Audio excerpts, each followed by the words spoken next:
Assalamualaikum warahmatullahi wabarakatuh.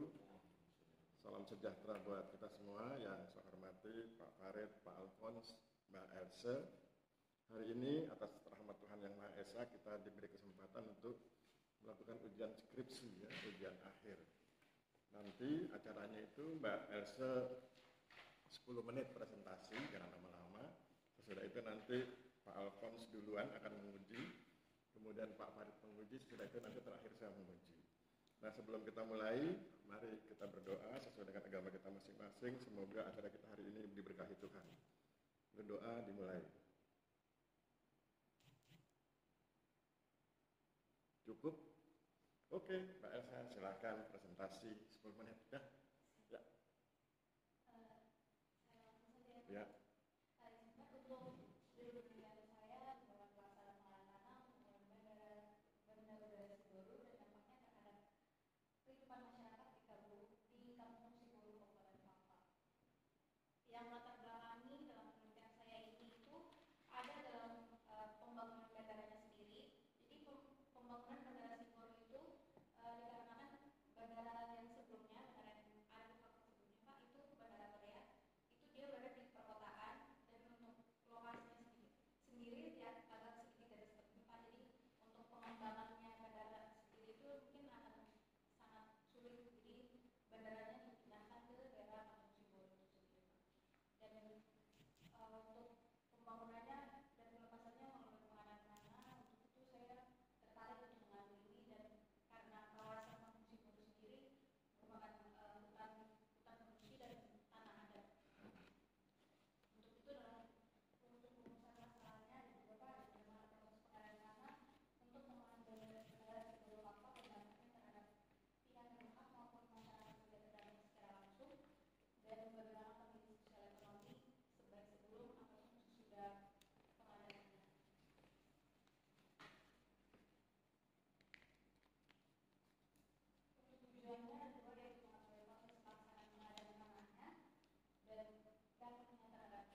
dokumen yang saya dapat hanya uji kelayakan dari Kementerian Perhubungan.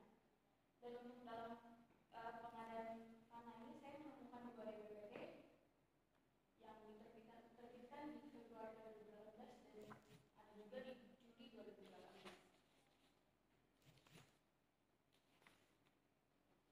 Ini Pak contohnya. Oh ya, untuk di area bandara itu masuk ke hutan produksi Pak. Dan yang tanah yang dilepaskan yang sejauh ini yang saya dapat infonya itu yang di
Cepat, Mbak.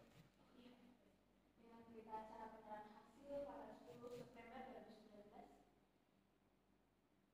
Dan dari hasil itu mereka selanjutnya ada untuk musyawarah untuk ganti kerugian. Untuk ganti kerugian sendiri semuanya berupa uang pas, tidak ada tanggal penggantinya, semuanya hanya berupa uang. Dan untuk ganti ruginya sendiri sudah, menurut saya sudah sesuai peraturan, tapi hanya bedanya ini secara bertahap karena sesuai dengan APBD di daerah.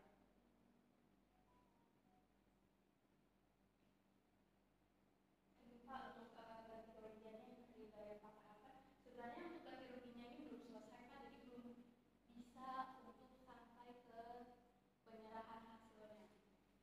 Jadi belum bisa diterbitkan sertifikat karena beberapa dokumen yang belum lengkap, dan juga masih ada komplain dari masyarakat terkait sekitar luas 2 hektar itu belum diganti rugi Pak. Jadi belum bisa diterbitkan sertifikat. Untuk kondisi sosial masyarakatnya sendiri, dari yang saya temukan itu belum sepenuhnya masyarakat itu merubah mata pencariannya, masih semuanya itu berfokus ke kebun, masih mata pencariannya itu di kepala Pak. Dan selain itu juga dari pengembangan bandara ini jadinya jalan dari Kampung Siboru ke kota itu jalannya sudah diperbaiki Pak, jadi semuanya sudah diaspal. Walaupun jalannya masih agak sempit, tapi setidaknya sudah mulus Pak jalannya. Dan selanjutnya itu dampaknya sendiri tuh bagi spesifikasi bandara. Kalau dari spesifikasi bandara di bandara lama di Torea yang dalam tengah kota itu total itu harga taksinya itu 300.000. Tapi sedangkan kalau untuk dari Siboru sendiri ke kota paling jauh itu mereka bisa mendapatkan sekali jalan itu 500.000.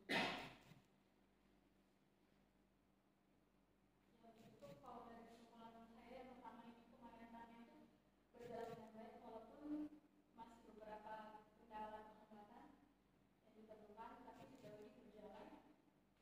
Dan untuk kesimpulan kedua itu dampak pembangunan dari bandara Siboru ini menurut saya belum merata, karena belum seluruh masyarakat itu mereka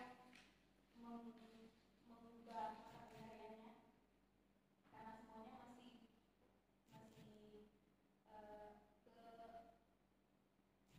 kepala sendiri, masih fokus ke kepala.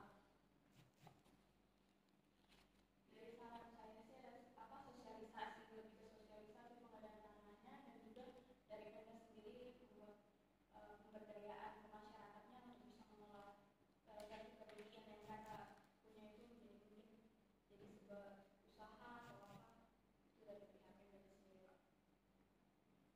Sekian dari pemaparan saya. Oke, terima kasih. Silakan duduk. Ya, silakan Pak Alfons. Terima kasih Pak Ketua Tim, Pak Sekretaris, izin karena kebetulan saya dikasih kesempatan pertama, saya izin Pak ya. Siap. Jadi baik kepada peneliti. Oh ini anaknya Pak John ya? Oh, pantas muka mirip-mirip. Hah? Pak John apa? Saya ingat waktu zamannya kita pertama kali masuk STPN. Hah? Bukan, dia punya papa yang jadi koordinator pengamanan. Jadi baik, itu basa-basi saja ya. Tapi jelas faktanya begitu, sebagai pembuka lah ya. Jadi saya melihat ada sepertinya ya, dari apa yang disampaikan ini saya tidak melihat tidak menyebutkan tahapan ya secara detail tentang pelaksanaan dari kegiatan penyediaan tanah untuk kepentingan pembangunan ya. Sebagai contoh, di dalam perencanaan ya kan, harusnya memberikan kejelasan instansi siapa yang membutuhkan tanah, ya kan? Apakah Kementerian Kementerian Perhubungan ataukah dinas yang dibawa pemerintah daerah. Karena di dalam sini Anda hanya menyebutkan ada pemerintah Kabupaten Fakfak, iya kan? Nah, pemerintah Kabupaten Fakfak itu kan itu secara globalnya, tetapi di pemerintah Kabupaten Fakfak itu kan ada terdiri dari beberapa dinas. Nah, dinas mana, ya kan, yang melakukan penyusunan DPPT ini? Kemudian siapa-siapa yang terlibat pada saat penyusunan ini, dan pihak ketiga mana yang dilibatkan ketika melaksanakan penyusunan ini. Nah, di dalam perencanaan itu Anda tidak menyebutkan, hanya berupa kalimat saja, ya kan? Jadi orang tidak akan tahu siapa sesungguhnya yang mengadakan penyediaan tanah ini. Ya, walaupun memang kita tahu bahwa memang dia adalah bagian dari pemerintah Kabupaten Fakfak. Kan begitu kan? Nah, kemudian di dalam tahap persiapan juga Anda mengatakan di situ Pemda Kabupaten Fakfak mengajukan permohonan kepada bupati. Ya kan? Padahal bupati itu adalah bagian dari pemerintah Kabupaten Fakfak. Ya kan? Harusnya yang mengajukan permohonan itu adalah dinas mana? Ya kan? Kalau seandainya yang menyusun DPPT itu bukanlah institusi daripada kementerian, ya kan? Nah, itu tidak secara jelas. Kemudian prosedur pelaksanaan pada saat tahap persiapan, timnya apa saja, kemudian mereka bekerja bagaimana, ya kan? Kan tahu kan pengadaan persiapan itu, ya kan? Memohon penetapan lokasi. Nah, sebelum penetapan lokasi ada namanya pembentukan tim-tim, ya kan? Tim yang tidak bergerak di Pemda disebut dengan tim apa? Evaluasi, ya. Nah, baru ada tim yang melakukan sosialisasi, ya kan? Kemudian kalau ada persoalan-persoalan, maka akan turun tim kajian. Nah, ini tidak tersebut secara terinci di dalam sini. Sementara Anda berbicara tentang pelaksanaan, ya kan? Nah, kemudian juga di dalam pelaksanaan terbentur juga bahwa ternyata BPN setelah melihat data yang disampaikan ternyata kurang lengkap, iya kan? Nah, padahal di dalam penyusunan DPPT itu wajib melibatkan orang pertanahan. Nah, kenapa bisa terjadi seperti itu? Ya kan? Kalau dia masih kurang, berarti pertanyaan orang BPN tidak dilibatkan, atau bisa juga terlibat, tetapi orang BPN tidak secara aktif, ya kan? Melakukan apa yang menjadi tugas dan kewajibannya sebagai anggota penyusunan DPPT. Kan begitu kan? Nah, itu yang Anda tidak sebutkan. Dan juga ada pertanyaan buat saya, bagaimana Anda mengatakan bahwa di situ terdapat tanah ulayat? Ya kan? Nah, bagaimana proses penggantian tanah ulayat ini? Ya kan? Apa sesuai dengan ketentuan atau tidak? Karena ketika melakukan penggantian tanah ulayat itu, bahwa subjek hukumnya dalam hal ini masyarakat hukum adat itu harus mendapat pengakuan dari pemerintah setempat. Apakah dalam satu surat keputusan bupati? Itu syarat, ya kan? Sebagai subjek hak, ya kan? Nah, itu Anda tidak jelaskan di dalam penelitian ini. Kemudian ada yang menjadi pertanyaan Anda di sini antara keadaan sebelum pengadaan tanah dan setelah pengadaan tanah, ya kan? Nah, kalau di sini kan idealnya Anda sudah menceritakan di dalam tabel ini bahwa ada perubahan. Misalnya petani yang tadinya sebelum kegiatan pengadaan tanah berjumlah 18 orang atau ya, begitu ya. Namun setelah pengadaan tanah terjadi penurunan, ya kan? Nah, berarti di sini kekurangan 4, ya kan, dari 18 kurang yang tetap bertani 14 orang, ya kan? Nah, tetapi yang mengalami perubahan setelah pengadaan tanah menjadi 5 orang. Satunya ini dari mana? Kalau kita kondisikan misalnya dari petani kemudian berubah menjadi nelayan, Anda di sini disebutkan nelayan sebelum pengadaan tanah, nelayan 2 orang, ya kan? Tetapi setelah terjadi pengadaan tanah bertambah menjadi 6 orang, ya kan? Apakah ketambahan 4 orang ini berasal dari 18 atau bagaimana? Ya kan? Demikian juga dengan tukang kayu. Apakah mereka ini adalah bagian dari 18 ini atau bukan? Ya, ini kan data yang peneliti sampaikan. Apakah satu orang ini menjadi semacam pendata yang tidak menerima, ya kan? Nah, karena Anda berbicara bahwa yang akan menerima itu atau melakukan terjadinya perubahan itu adalah mereka yang menerima hasil ganti rugi, iya kan? Yang Anda jadikan data sampel di sini kan? Kalau untuk yang bagian yang mata pencaharian itu Pak, karena pala kan musim makan. Jadi mereka biasa kalau sambil menunggu palanya panen, mereka biasa beralih ke jadi tukang kayu atau berburu, jadi nelayan juga Pak. Itu mata pencaharian mereka tuh masih termasuk mata pencaharian musiman Pak. Nah, maksud saya begini. Ini kan orang-orang yang Anda buat di sini sebelum pengadaan tanah ini orang-orang yang penerima ganti rugi atau bukan? Iya Pak. Yang penerima ganti rugi. Ya.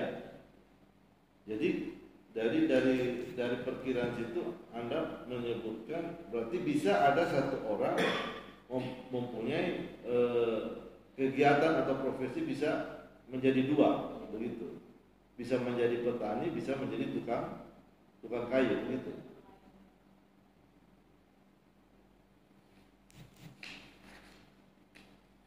Kemudian ada juga persoalan di sini saya lihat tentang menurut sisi masyarakat yang bahwa masyarakat sangat bergantung pada hutan, ya. Itu apa yang dicari di hutan itu? Pala Pak. Pala itu. Berburu juga Pak. Berarti pala itu bukan pala yang buah pala. Saya tadi begitu ke pala. Jadi maksud saya berarti pala ini tumbuh secara liar, ya kan? Tidak dipelihara oleh masyarakat. Ada yang beberapa mereka tanam Pak, tadi kayak sudah di kampus itu kayak di Kalpak tuh lebih dikenalnya pala Pak. Ya, maksud saya pala itu masuk di dalam kawasan hutan, ya kan? Atau merupakan kebun daripada masyarakat itu. Masuk ke kawasan hutan. Jadi mereka berkebun di dalam kawasan hutan, tanam pala. Berarti kalau begitu proses ganti ruginya kepada siapa sebenarnya? Ganti ruginya tetap ke masyarakatnya Pak. Apanya yang diganti rugi? Tanamannya atau tanahnya? Tanamannya. Jadi kalau untuk pemilik tanah sendiri yang warga Bonggorek, itu mereka yang diganti itu pemilik tanahnya atau pemilik tanahnya yang warga Bonggorek. Tetapi untuk yang pekebun yang punya pohon-pohon pala yang tadi ada beberapa yang saya sebutkan yang ada pohon pala, mangga, yang disebutkan kriterianya ada pala dewasa, pala remaja atau pala anak-anak itu Pak. Jadi itu mereka akan lebih dari yang penggarap-penggarap itu sendiri. Berarti itu tanah yang diganti rugi tanahnya hanya pelepasan kawasan hutan berarti ya. Iya Pak, kawasan hutan. Sementara yang diganti rugi hanya tanamannya milik masyarakat. Tanah adatnya juga diganti rugi. Bagaimana bisa tanah adat, tanah ulayat itu masuk di dalam kawasan hutan? Terus bisa diganti rugi? Izin Pak, ini menurut opini saya sendiri Pak. Kalau di Papua sendiri kan lebih kental dengan namanya tanah adat ya Pak. mana ini? Karena pemilikan sendiri juga bagian dari tanah adat. Tanah adat marga, Pak. Tanah adat marga berarti milik bersama. Iya, Pak. Nah, itu kan dikenal dengan tanah ulayah. Iya, Pak. Jadi harus jelas kita menyampaikan sesuatu hal di sini harus jelas apakah tanah adat dimiliki pribadi atau tanah milik bersama. Kalau milik bersama itu ulayah. Ini Bapak. Supaya jelas di dalam penulisan ini. Ini Pak. Ya. Dari beberapa yang saya pernah tanya-tanya, itu pemahaman dari yang saya tangkap dari masyarakat sendiri itu mereka menganggapnya itu tanah adat bukan tanah ulayah. Karena kalau misalnya contohnya kalau daerah saya yang daerah Sentani itu kan. Nah, jangan bicara di tanah saudara, di Saya daerah penelitian. membandingkan Pak. Iya. Kalau untuk daerah saya kan itu kan lebih ke ondo arti, jadi kayak misalkan kampus saya itu meliputi lebih luas Pak. Sedangkan kalau di Siboro sendiri itu kayak langsung kayak per marganya itu Pak. Nah. Jadi per kampungnya Pak, jadi per marganya. Nah, ya, sama nggak dengan di daerah Anda? Kalau daerah saya tuh masih yang kayak. Enggak, maksud saya tanah adat dimaksud di dalam lokasi penelitianmu ini sama enggak perilakunya atau pemberlakuannya dengan yang ada di lokasi tempat tinggal saudara menyangkut tanah adat ini? Hampir sama Pak. Hampir sama. Ya. Cuman kalau untuk marga saya itu kampung saya itu lebih banyak gitu Pak. Jadi kayak macam dari satu kampung itu ada beberapa marga di dalamnya sudah ikut ke dalamnya, tapi kayak ada satu marga yang dijualkan gitu Pak. Jadi dia kayak Ondo Alfinya, kepala kampungnya gitu Pak, dari marga yang dijualkan. Sedangkan kalau marga Bogor sendiri, karena mereka kan kalau Bapak sendiri kan lebih ke raja-raja, keperluan raja-raja, jadi mereka tuh lebih ke wilayahnya Pak. Tapi kalau untuk marga untuk perkampungnya itu dimiliki sama marga-marga tertentu, yaitu yang kalau kamu Siboro sendiri itu marga Bogor Pak. Nah, itulah yang saudara tidak sampaikan di dalam tulisan ini. Karena di dalam harusnya nama-nama marga ya yang penerima ganti rugi itu harus disebutkan di sini. Karena itu kita berbicara tentang pelaksanaan. Iya kan? Nah, tidak disebutkan dan di lampiran juga tidak Anda masukkan ya. Marga-marga itu. Jadi kita kan tidak tahu. Jadi ini sepertinya kita hanya membayangkan saja. Jadi ya seperti itulah kira-kira yang ada di dalam pikiran saya, ya kan? Nah, harusnya kan disebutkan di situ siapa yang penerima ganti rugi, berapa ganti rugi, itu kemudian apanya yang diganti rugi.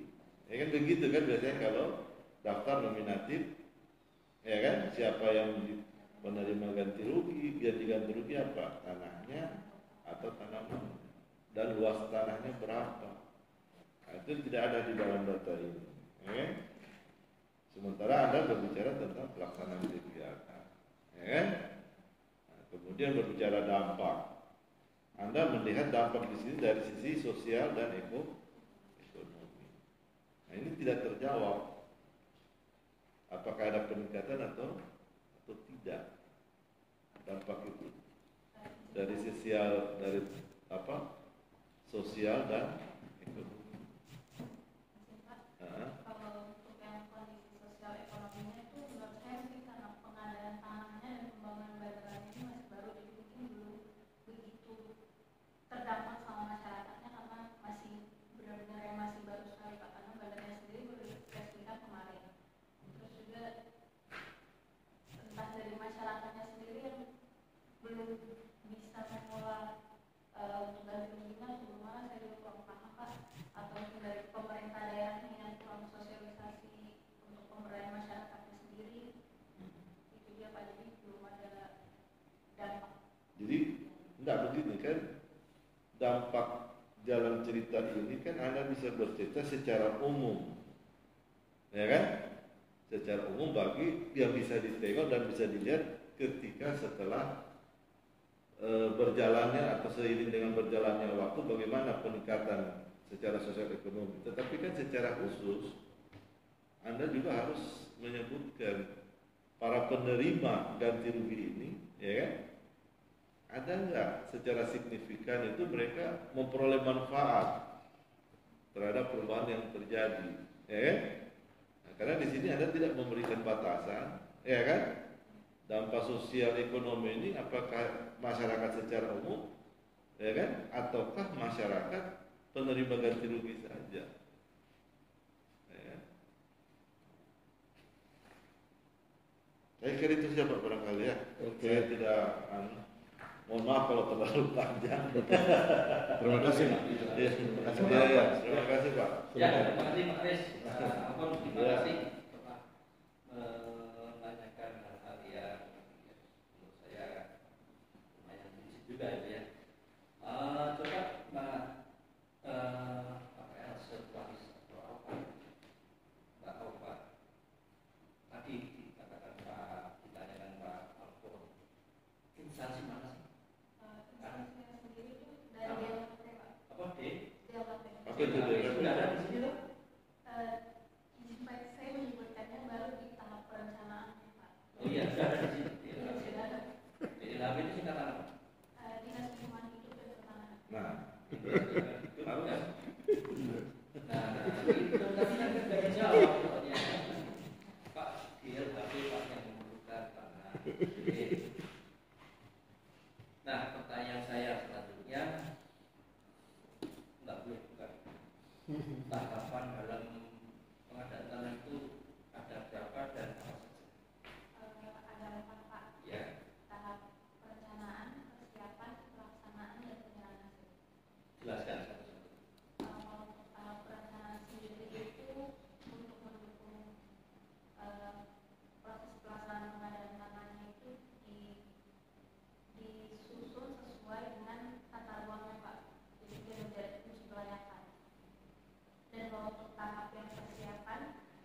Lupa. Kalau di sini itu 1,5. Itu memang sedikit sekali. Pilot harus supirnya mendadak. Jadi seperti kebablasan. Makanya ada bencana kemarin. Kalau di Kulon Progo sudah sampai lebih 2,4 bahkan sampai 3 kilo. Bandara barunya baru 1,8. Bandara baru 1,8. Masa? 1,8 pendek banget loh itu. Berisiko. Resiko. Komponen besar ya. 1,6, terus lebarnya 30. Panjangnya tapi Panjangan runway-nya itu. runway. 1,6. 1,6 Pak. Tapi itu masih yang awal. Berarti kan pesawat-pesawat yang Kecil. kecil-kecil. Ya masih yang kecil. Oke. Ya, itu saja Pak. Oke, terima kasih Pak Farid. Sekarang giliran saya Mbak Elsa. Saya ingin memperdalam yang dipertanyakan Pak Alfon dan Pak Farid. Saya sekaligus ingin mempertegas. Kalau bandara itu kita bayang luas ya, luas tanah di bandara itu kita bayangkan 100%. Pertanyaan saya, berapa persen tanah ulayat, berapa persen kawasan kehutanan? Kira-kira itu.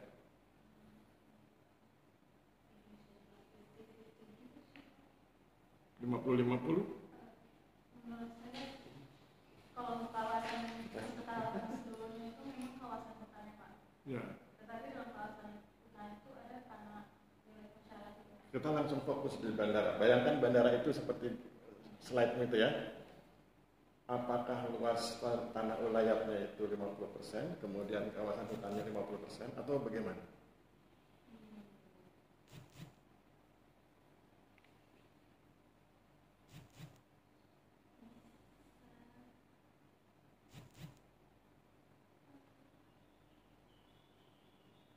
Kawasan hutan supaya lebih besar. Berapa persen? Kira-kira 60, 70? 60-70. Anggaplah 70 ya. Kawasan hutan 70%. Kemudian tanah ulayat 30%. Pertanyaan saya, bagaimana pelepasan tanah yang 30% dan bagaimana pelepasan tanah yang 70%? Kalau yang karena itu kawasan hutan, jadi sudah jadi sebelum pelaksanaan pengadaan sudah dari pihak DKP-nya sudah Oke. direncanakan sendiri. Oke, itu kawasan hutan. Kalau yang 30% yang punya tanah ulayat, yang tanah ulayat. Yang diberi ganti rugi tanah yang mana? Ada itu Pak. Yang 30% itu. Oke. Itu ya, jadi itu untuk memperjelas karena tadi kan diskusinya sekitar itu ya. Kemudian di sini dijelaskan nggak di deskripsi mekanisme tata cara pelepasan tanah ulayat, mekanisme tata cara pelepasan kawasan hutan? Tidak. Kalau tidak berarti salah, ya. Kalau tidak berarti salah dan berarti nanti harus ditambahkan, ya. Jadi itu poin pentingnya. Jadi ini saya ambil dari diskusi Mbak Elsa dengan Pak Alfons, ya. Jadi ditambahkan mekanisme tanah, tapi konteksnya realitas, ya, bukan teoritik. Realitas di lapangan itu seperti apa? Mekanisme pelepasan tanah ulayat dan mekanisme pelepasan tanah kawasan kehutanan. Oke, sekarang tolong tunjukkan ke saya slide-nya. Rumusan masalahnya ada nggak di slide? Oke, rumusan masalahnya itu ya. Bagaimana proses pengadaan tanah untuk pembangunan bandar udara dan bagaimana pendistribusinya. Oke, sekarang lari ke kesimpulan. Saya ingin cocokkan, nyambung nggak rumusan masalahmu dengan kesimpulan? Kesimpulannya mana? Nah, sebenarnya kita cek. Rumusan masalahnya kan bagaimana proses pengadaan tanah. Terus kesimpulanmu ngomongnya apa?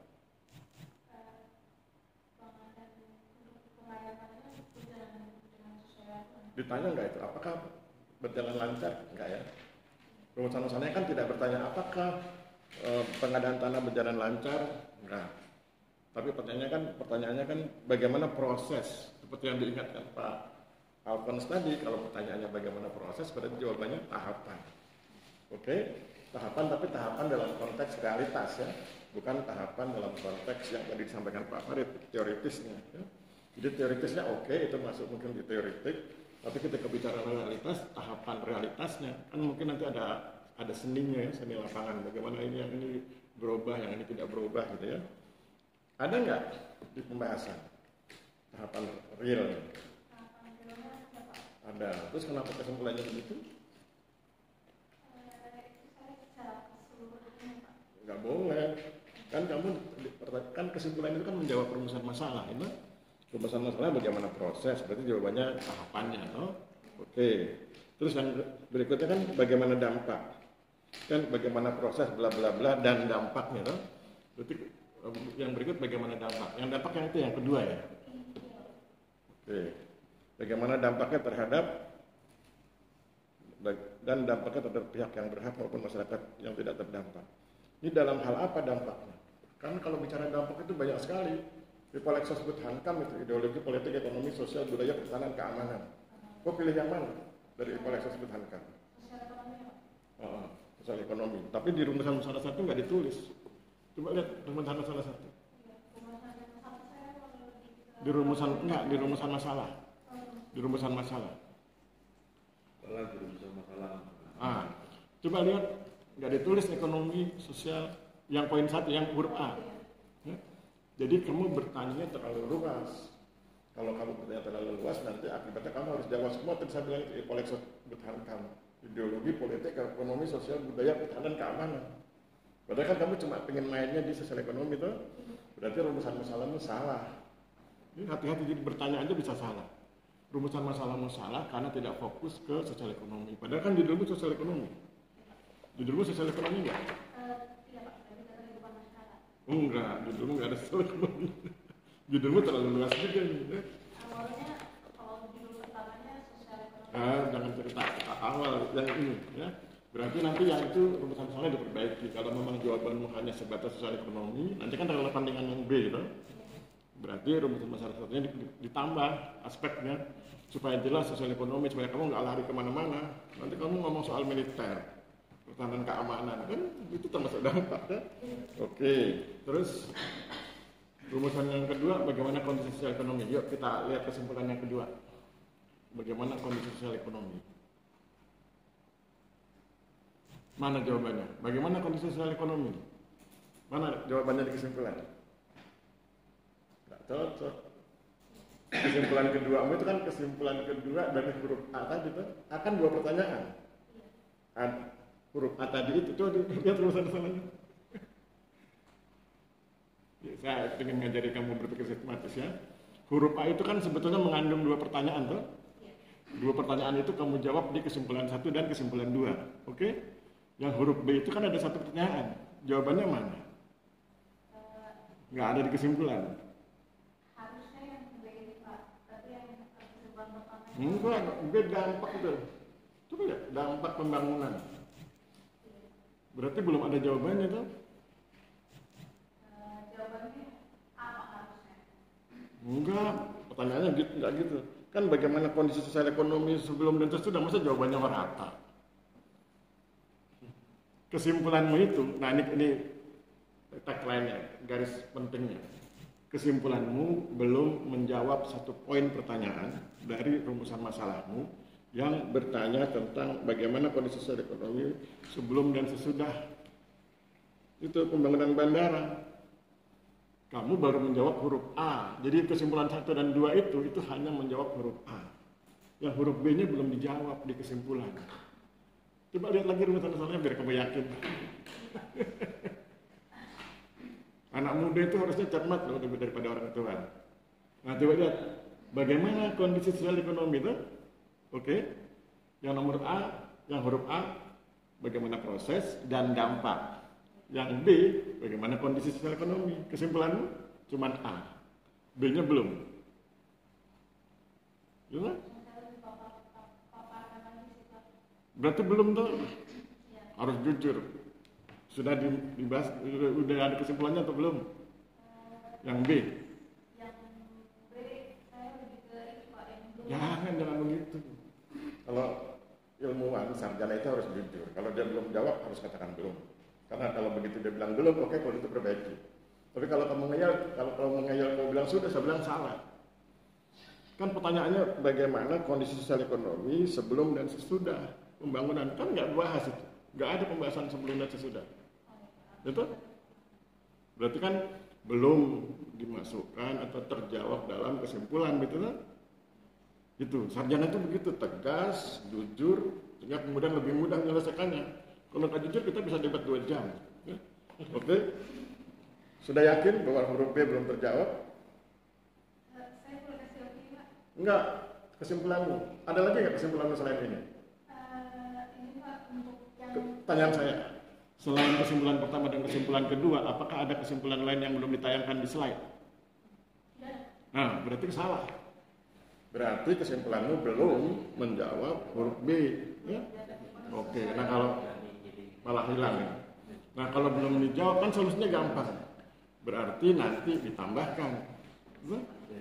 Boleh jadi di pembahasan sudah kamu muat, tetapi di kesimpulannya lupa dicantumkan. Ya kan? Di pembahasan tadi kan sudah dibahas oleh Pak Alfon. Sebelum begini, sesudah begini, berarti di pembahasan sudah dimuat kondisi sosial ekonomi sebelum dan sesudah. Tetapi di kesimpulan lupa tidak dicantumkan. Kalau lupa, oke, nanti perbaiki, tambahkan. Betul? Oke ya, kalau ada gitu selesai. Kita lari ke berikut halaman 26. Coba kamu lihat. ini Pak, Nggak usah pakai itu nggak apa-apa. Kita buka ini aja. Buka skripsimu. Habis. Halaman 26. Pertanyaan penelitian.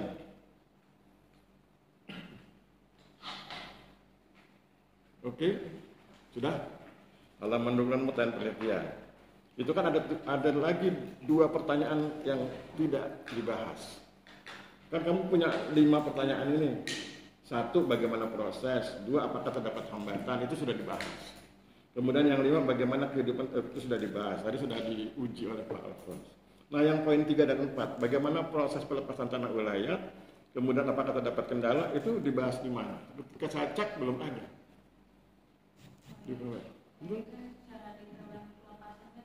Memang belum ada. Jadi dari 5 pertanyaan baru dibahas 3, ya 1, 2 dan 5. 3 dan 4-nya belum dibahas. Maka ini perintah ya, perintahnya dibahas. Bentar. Oke, lanjut. Nah, bagian yang paling saya suka, metodologi. Halaman 27. Pertanyaan saya, kenapa gunakan buku yang sudah kedaluarsa? 1998 Creswell itu sudah kedaluarsa. Kamu harus tahu ilmu metodologi penelitian itu kan berkembang sangat pesat ya, terutama di kualitatif. Hampir tiap tahun ada tulisan-tulisan baru, sehingga kemudian nanti nampak di karyamu, kelihatan tegas itu. Misalnya begini, semakin kesini teman-teman yang ahli di kualitatif itu semakin ingin memperlihatkan perbedaannya dengan kuantitatif. Sehingga semua terminologi kuantitatif disarankan untuk tidak digunakan ketika menggunakan metode kualitatif. Contoh, orang kualitatif nggak boleh menggunakan kata signifikan. Kamu masih menggunakan kata signifikan, tuh? Kenapa begitu? Karena kamu gunakan buku tahun 1998. Tahun 1998 kan masih diperkenalkan kualitatif. Jadi kita masih welcome dengan berbagai terminologi kuantitatif. Sekarang nggak boleh lagi, sudah 2024.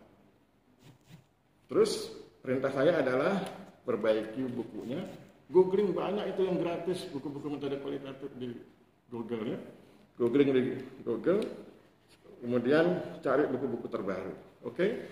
Supaya kemudian kamu lebih update, ya, nggak ketinggalan.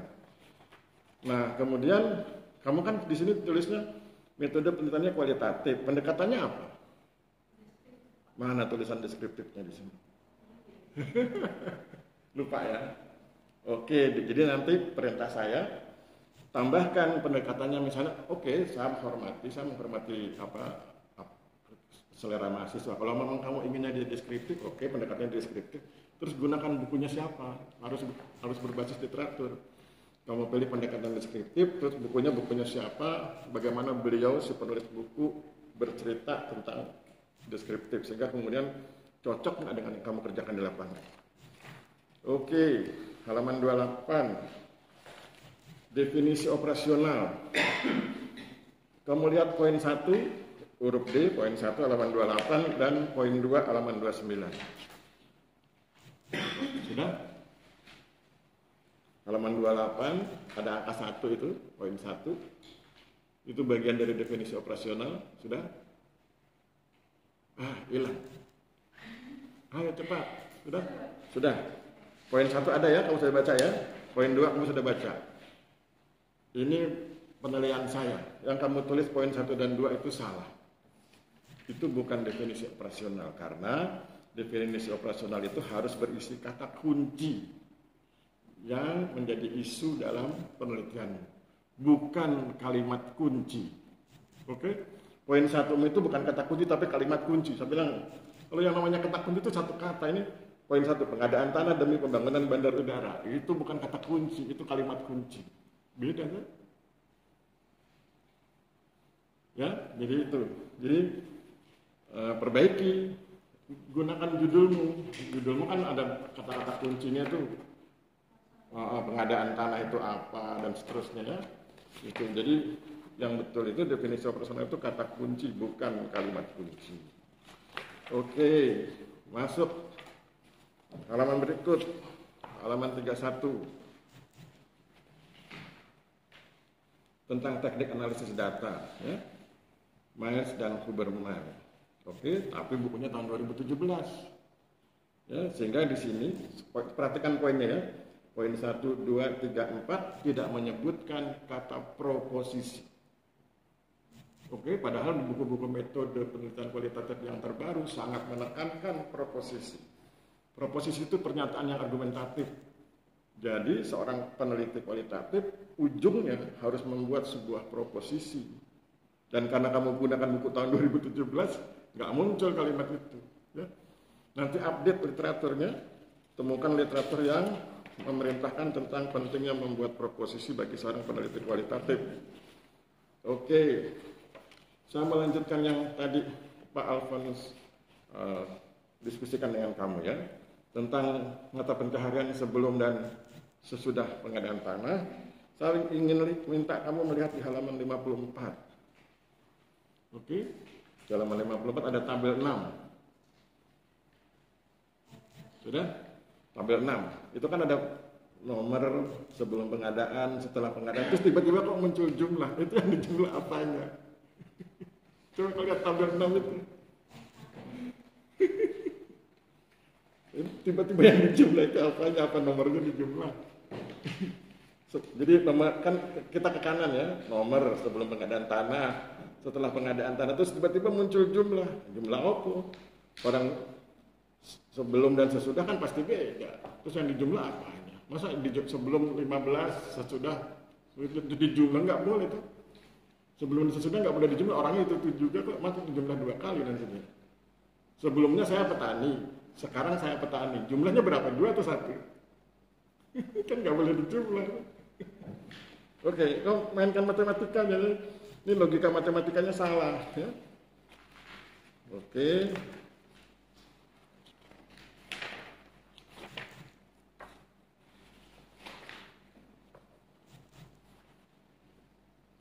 Terakhir.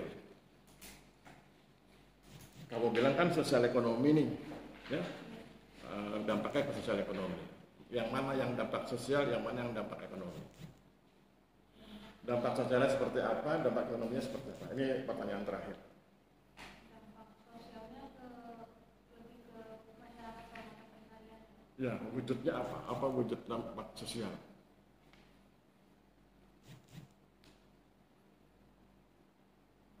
Mata pencarian itu juga jenis-jenisnya mata pencarian itu. Saya ingin membedakan itu. Mana kan kamu bilang sosial ekonomi, berarti kan ada 2 terminologi itu. Yang ini dampak sosial, ini dampak ekonomi. Saya tidak ingin kamu merancukkan seolah-olah itu satu kesatuan. Enggak. Dampak sosial sendiri, dampak ekonomi sendiri. Saya sosiolog kan jadi saya tahu itu yang mana dampak sosial, mana dampak ekonomi. Nah, pertanyaan saya, dibahas nggak di skripsimu? Kalau yang mana yang dampak sosial, yang mana dampak ekonomi? Seperti apa realitas di lapangannya? Tidak dibahas. Nggak boleh lah, itu dua hal yang berbeda. Dampak sosial itu nanti berhubungan dengan interaksi, kerekatan sosial, social bond, social trust, harmoni, itu sosial. Kalau yang ekonomi itu pendapatan, terus pengangguran atau bukan, pemerataan pendapatan itu nggak bisa digabung tuh. Dibahas nggak ya? Jadi yang dibahas di skripsimu apa? Kalau saya tanya apa dampak sosial ekonominya, jawabanmu apa? Versi kamu dulu. Apa dampak sosial ekonominya dari pembangunan bandara ini? Versi kamu apa?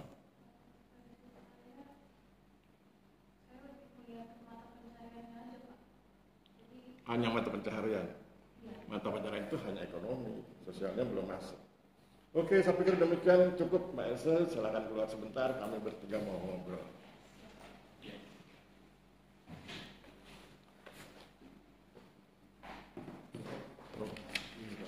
Oh iya. Oke.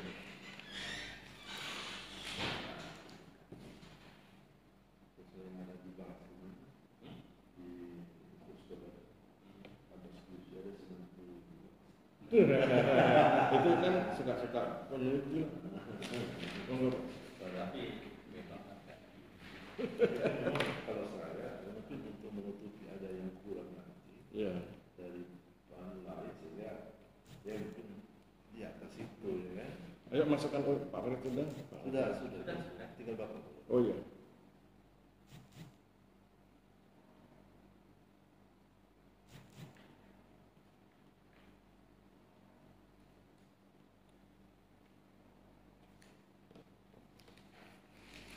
Iya, sorry. Oke.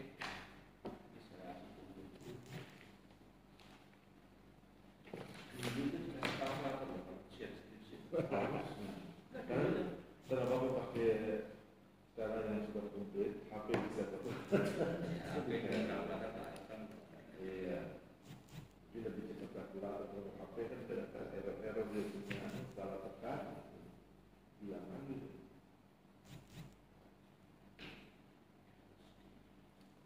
Pak Farid selesaikan dulu. Santai dulu kita.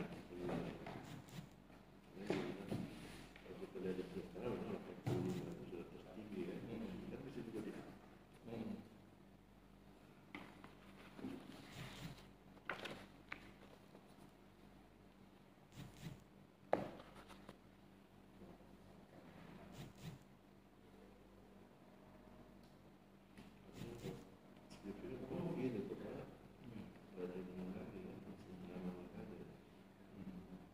Iya, kalau yang sudah dipakai hak dulu. seminar hasil. Sudah? Umumnya sudah. Siap. Sudah ya. Yang paling mudah ya. Paling mudah juga.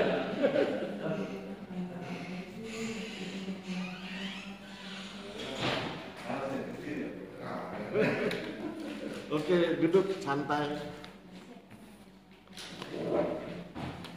Kamu tegang nggak menghadapi kami bertiga? Enggak kan? Kami kan happy-happy.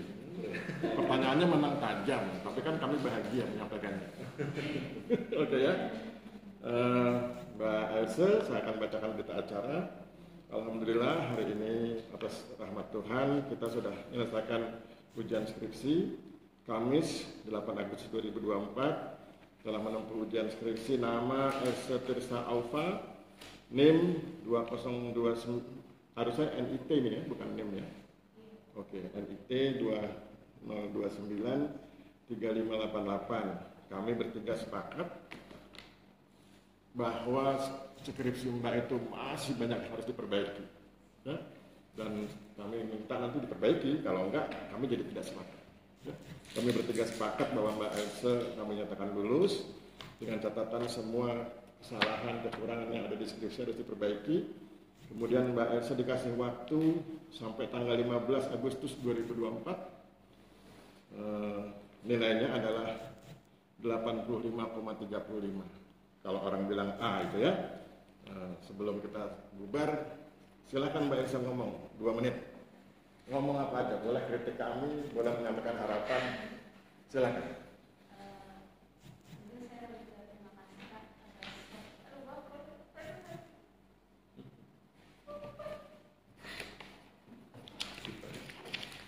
Oke.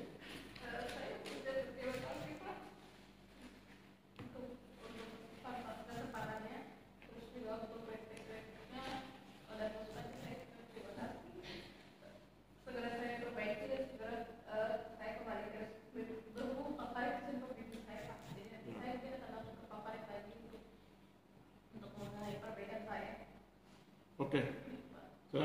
Farid masih ada. Ya. Nanti terakhir Pak Alfons. Jadi nangis gimana ya? Itu Kalau saya udah nangis bahagia tuh. Cepat saja saya nasihatnya tidak terlalu bertele-tele. Jadilah manusia yang baik, ya. Dan jangan sampai mengecewakan institusi ini, mengecewakan orang tua Anda dan sebagainya. Ya, itu aja. Monggo Pak Alfons. Terima kasih Pak Bupati. Saya cuma menyampaikan mungkin ketika harus dijaga, ya, karena ketika kalian berada di luar, ya kan, maka yang dilihat adalah perilaku kalian, ya. Jadi ketika perilaku kalian di luar jelek, maka yang akan dibicarakan pasti orang berkata alumni mana dia, ya kan? Siapa Ya, dosen? siapa dosennya, ya kan? Nah, itu. Siapa Jadi maka siapa pengujinya, ya kan? Nah, jadi maksudnya banyak belajar lah, ya. Jangan sampai ketika kita di luar dari etika sudah jelek, ditambah lagi kemauan belajar tidak ada, sehingga ketika kita ditanya kita tidak tahu, maka semua akan kembali, ya kan? Ketika kita bicara etika akan kembali ke orang tua dan lembaga. Ketika kita tidak mampu menjawab pertanyaan, maka akan ditanya siapa dosennya, kan begitu. Jadi tolong, karena kalian ke depan ini kan persaingan itu luar biasa, ya. Saingan kalian itu bukan cuma di dalam negeri, tetapi luar negeri, ya. Karena ini sekarang era globalisasi. Jadi teruslah belajar, ya. Jangan malas belajar. Saya kira itu saja. Terima kasih Pak. Oke, terima kasih Pak Alfons, Pak Farid. Dari saya pikir cukup ya. Saya ucapkan selamat. Terus jaga hubungan baik dengan Tuhan. Lakukan ibadah sesuai dengan agama yang Anda anut. Kemudian selebihnya mari berbuat baik bersama-sama kita sesuai dengan kemampuan kita masing-masing. Oke, terima kasih Elsa. Salam, wabillahi taufik wal hidayah. Wassalamualaikum warahmatullahi wabarakatuh. Langsung telepon Pak.